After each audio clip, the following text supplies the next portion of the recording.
I remember the day that I walked into this building. I was so nervous, and I was thinking, can I really do this? And then I thought, oh, this is a really old school. And guess what? It still really is an old school. Let's see, I did my student teaching here. I was with Laura Prestridge. She was a 3rd grade teacher, and Dana Van Wig. And if you were lucky to know these two, you understand how it was a God thing for me. They both were super organized. Not my gift. And they were planners, so they both gave me a strong foundation for teaching. And when I write lesson plans, I think of Laura, because Laura taught me how to write lesson plans. And when I'm the most disorganized, organized person. I can put my hand on anything, and it used to make Dana so mad because my room would be so messy, and she'd have a binder for everything, and I didn't. But I could pull what I needed really fast. So then I was just going to talk about my first year. On the first day of my first year in 4th grade, I got a migraine. And I remember when the kids went to recess or went to specials, I laid down on the floor, and I was dying because I thought, what am I doing? I was feared it was a sign that I wasn't meant to do this, but then I realized it was just my excitement and energy exploding in my head from my heart. I was lucky that I got to teach with my best friend from college. Her name was Corey Hoster, and then she got hired in 5th grade. Where are you, Joe? They're going to look at their old classroom. Oh, good. And then my first team leader was Leslie Bettis. And I have to tell you, she was an incredible teacher and friend. We got through some struggles together. She's why I took so many photos over the years, because she had a wall in her room with all these photos. And anytime somebody came to visit, she would say, go look for your picture on the wall. And so that's what I tried to do, is when I put up all my class photos. And what's really been cool over the years is how somebody will go, oh, that's my uncle, or oh, that's my dad. No, I'm just kidding. But I have a lot of families, right? That's one of the first things I ask in 6th grade is, okay, raise your hand if you had anybody in your family that had me as a teacher, and then they all pop up their hands. It's so cute. Anyway, I digress. So here's my 4th grade for 10 years. I'm just going to do a quick little snapshot.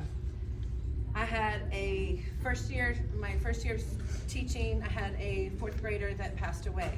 Met her in 3rd grade, and she passed away, and Mary and I just talked about her. Constance Johnson, she is a statue that's outside in the garden. Nothing like getting your feet wet that first year. Indian Home Projects, that's in the book over there if you look at that. Harry Potter was big when I first started teaching. I can remember reading to my 4th graders and how excited they were about Harry Potter, and me too. Even though I couldn't say the names, I kept saying, Reed, how do you say this name? And he helped me out.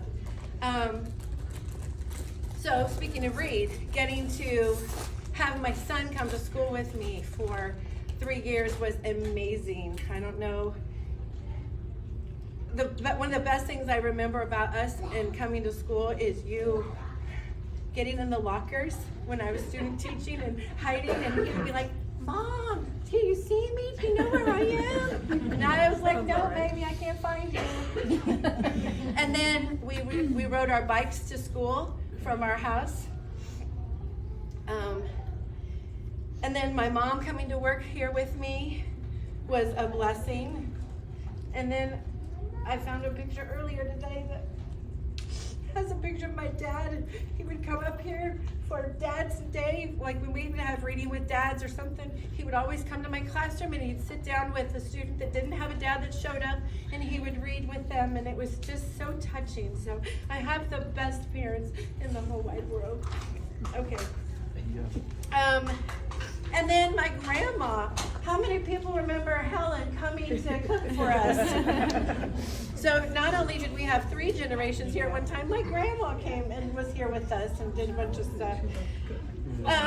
Let's see. Heyday carnivals. Anybody remember Heyday carnivals? Yeah, and we spell it H-E-Y, and I never understood that. Heyday.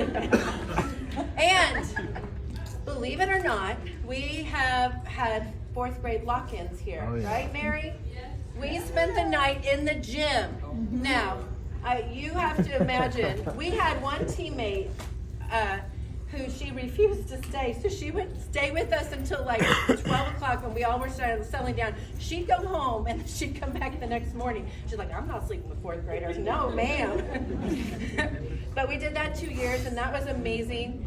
We went to the zoo, Peggy. Yes, yay, the zoo. We went to the zoo, and I'm here to tell you that I believe that your daughter Works at the zoo. works at a zoo, and I believe that we sparked that in her in 4th grade. I don't know. I'm just saying. And hi, Sue. That's Peggy Nickerson and Sue. I'll tell you one thing that's amazing about that family is the year that I had her daughter, she came and worked in my room every Wednesday. She was just a volunteer, came, graded, did projects with me. We built a great big VW bug. I mean, it's just crazy.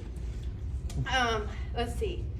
And Angela Holland Phillips, as I met her, was just a 12-year-old little girl when I first met her. And then when she walked in the door to teach here, I was blown away because I was getting to work with somebody that we got to it was just really cool. And then IMAX. Reed, shout out to Apple. I loved when the Apple IMAX came because I got to get one in purple, and I thought I was the bomb back then with that. And then, of course, I cannot not mention Erin McGuire. She was a student here. She was in my 4th grade classroom, and then she came back to be a Ready, Set, Teach intern with me in her 12th grade year. Unfortunately, she passed that year, but she is why we have picnic tables out here, and her family is integral to this school. For all of us that have been here in the past, they would get you a gift no matter when. Every year you got a gift if you had their daughter. So she etched in my heart. Themed hallways, we did themed hallways, everything. We decorated over the top. I know you can't imagine that with me, but we did. And then, the Siddiqui family. I had Miss Willicke's room, and it was back there, and one night, I would be here very, very late at night, and I heard this little knock on that window, and I was like, ooh. I got a little nervous, and I peeked out, and it was Asmath there, and she had dinner for me because her dad saw that I was still here at school working, and he wanted to be sure that I was eating and taking care of myself. So, I'm sorry, this is kind of long. And then there's one year in 4th grade that I had the exact same students from day 1 all the way to day 178. My roster did not change. I didn't lose anybody and I didn't gain anybody. That was like an anomaly. I don't know if that's ever happened. But that was pretty cool. And then I went to 6th grade. I did 13 years in 6th grade. Math. I was so excited to get to teach math. And then I also had the dream team of Tamara Buss and Glenitris Austin. And it's amazing how efficient God is. He knitted our hearts together and prepared us for a crazy ride. So sorry. Glenn kept us laughing and giving and helping to remind us to give God the glory no matter what and where we were. Her fierceness and her strength gave us courage. And it was an honor, truly a privilege to be a part of her world. Or her to be, I don't know, whatever. And then Tamara was my confidant.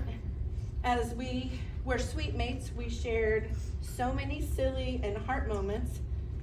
And someday, if we're really feeling good, you can talk to us. We've got some funny stories. I'll wait till I retire to tell you. Yeah. Some inappropriate That's why I'm stories not saying too. it. That's why I'm not saying it right now. And then she moved on, and God provided Sarah Martell Sims. Where? Here, honey. And I have to say that she touched my soul. She's been my ride or die. And she embraced all my crazy ideas, and she joined in all the chaos. So that was amazing. especially with our dress up days. We were the team dress up. Holes, Hunger Games, any decade that we could dress up, we were dressing up. And then one of the things I loved best was we did team building with our 6th graders. And I don't know, where are you, Cindy? Team building and going outside, out front, and being crazy and wild. It was so fun. And then the cluster. There's no experience like cluster. Seeing the 6th graders go from 5th graders all the way to 7th graders and just the whole roller coaster of the ride, right? 6th grade. They come in, they are full of emotions, they've got fear, there's puberty, they're cocky, and there is drama.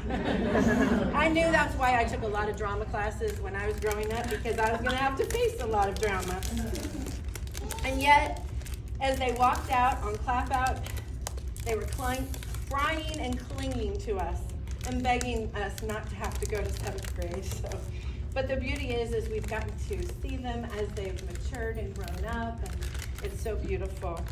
I have so many things to say, so many more stories. So if you want to sit down, I can tell you so many stories about this place. It's crazy, and of course the ghost. But shout out the ghost. Yes. So thank you to each and every one of you. Thank you for coming. Thank you for supporting all my crazy. And I love you all. I didn't even get to my team now because my team is so incredible now. But you know, we are the, what do we call ourselves? Special ops. Special ops. And my old team over there in 6th grade, I will be walking with you guys tomorrow and celebrating with you, because if you've never done 6th grade, I challenge you. Step up, try it. It's really an amazing experience. No. And I'm blessed that my niece is walking in my steps. Anyway, I'm gonna stop.